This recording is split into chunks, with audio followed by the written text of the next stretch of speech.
Почитувани представници на медиумите, почитувани граѓани, добар ден. Граѓанската опција за Македонија, Општинската организација Куманово, оваа пресконференција ја закажа со двојна цел. Први би сакале со мало задоснување на сите здравствени работници од нашиот град, да им честитаме светскиот ден на здравството и на сите нив да ги изразиме огромна благодарност за сето оно што го прават за сите нас, како и да им посакаме успех во натамошната работа. Следната честитка громје упатува до сите припадници на ромската етничка заедница по повод Светскиот ден на ромите, посакувајќи им успех во нивниот ангажман да ја досегнат вистинската и суштинска равноправност и интегрираност во нашето општество. И на крај да завршиме со честитката која ја упатуваме до сите наши сограѓани, припадници на православната христијанска вероисповест, по повод престојните великански празници, со желба овие денови да ги поминат во атмосфера на радост, љубов и меѓусебно уважување и почитување.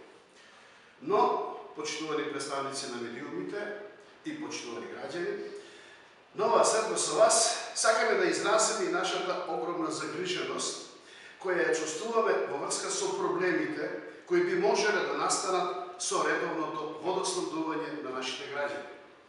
Именно, од ден на ден ја пратиме драмата во која се наоѓа јавното предпријатие Водовод, со нивните огромни долгови кои ги имаат кон разни добавувачи, а особено се истакнуваат долговите кон јавното предпријатие Кумановско-Липковско поле и ЕВН во висина, како они кажуваат, од над 2 милиона евра.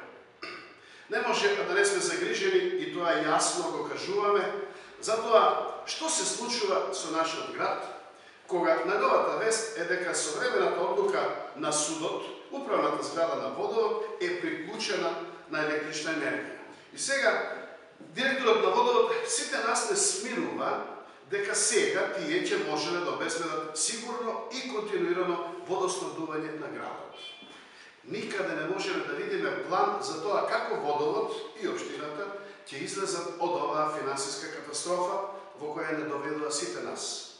Повикуваме на разум и одговорност на сите надлежни институции, а тука пред се мислиме на Советот на општината, градоначалник на Куманово, управниот одбор и менаџментот на јавното предпријатие Водовод, но и на сите надлежни министерства и од сите нив бараме да изготват јасен план за тоа како сите тие надлежни институции ќе изготват план како ќе излеземе од оваа ситуација и јасно и гласно да кажат до каде се нивните капацитети, сили и знаења за овој најголем проблем пред кој е исправена нашата општина.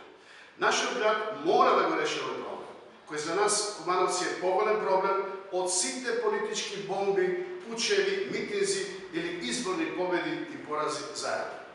Благодарам што не се слуша.